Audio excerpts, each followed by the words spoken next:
മക്കളെ നമുക്ക് വളരെ ഇമ്പോർട്ടന്റ് ആയിട്ടുള്ള ഒരു ക്വസ്റ്റ്യൻ ആണ് ഇലക്ട്രോൺ ഡോട്ട് ഡയഗ്രം വരയ്ക്കുക. ഇവിടെ എന്താ പറഞ്ഞിട്ടുള്ളത്? മഗ്നീഷ്യം ഓക്സൈഡിന്റെ ഫോർമേഷൻ ഇലക്ട്രോൺ ഡോട്ട് ഡയഗ്രം ഉപയോഗിച്ച് സൂചിപ്പിക്കാനാണ് നമ്മളോട് പറഞ്ഞിട്ടുള്ളത്.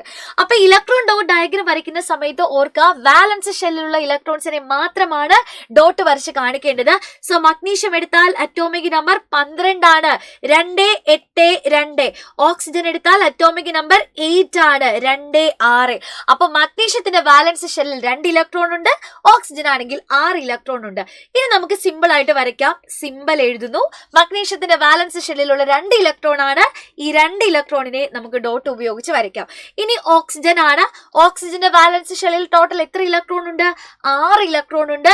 സോ ഞാൻ ദാ ഇവിടെ 6 ഡോട്ട് ഓക്സിജന് വരച്ചു കൊടുക്കുന്നു. ഇവര് തമ്മിൽ റിയാക്ട് ചെയ്യുന്ന സമയത്താണ് നമുക്ക് MgO കിട്ടും. മഗ്നീഷ്യം എന്താ ചെയ്യാ?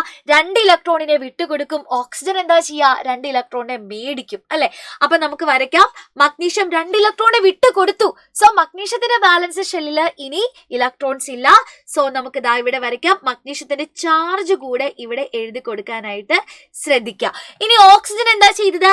2 ഇലക്ട്രോണിനെ വാങ്ങി. സോ ടോട്ടൽ ഓക്സിജന്റെ ബാലൻസ് ഷെല്ലിൽ ഇപ്പോൾ 8 ഇലക്ട്രോൺസ് ആയിട്ട് മാറിയിരിക്കുകയാണ്. 2 ഇലക്ട്രോണിനെ വാങ്ങിയപ്പോ 2 നെഗറ്റീവ് ചാർജ് കൂടെ ഓക്സിജന് കിട്ടിയിട്ടുണ്ട്. ഇനി മോസ്റ്റ് ഇമ്പോർട്ടന്റ്ലി ഓരോരുത്തരുടെയും ഇലക്ട്രോൺ കോൺഫിഗറേഷൻ എഴുതാൻ നിങ്ങൾ മറന്നു പോരുത്. മഗ്നീഷ്യം ആറ്റമാണെങ്കിൽ 2 8 2, ഓക്സിജൻ ആറ്റം 2 6. ഇനി അതേപോലെ മഗ്നീഷ്യം അയോൺ ആണെങ്കിൽ 2 8, ഓക്സൈഡ് അയൺ ആണെങ്കിൽ 2 8. അപ്പോ സിമ്പിൾ ആണ്, 2 മാർക്കിന്റെ ചോദ്യമാണ്, തെറ്റിക്കരുത്. അടുത്തത് എന്താ? Which is the cation present in magnesium oxide? Magnesium ഓക്സൈഡിലെ കാറ്റയോൺ ഏതാണ്? ഞാനൊരു ഹിന്റ് തരാം നിങ്ങൾക്ക്. ആനയോൺ എന്ന് പറഞ്ഞാൽ നെഗറ്റീവ്ലി ചാർജ് അയോൺ.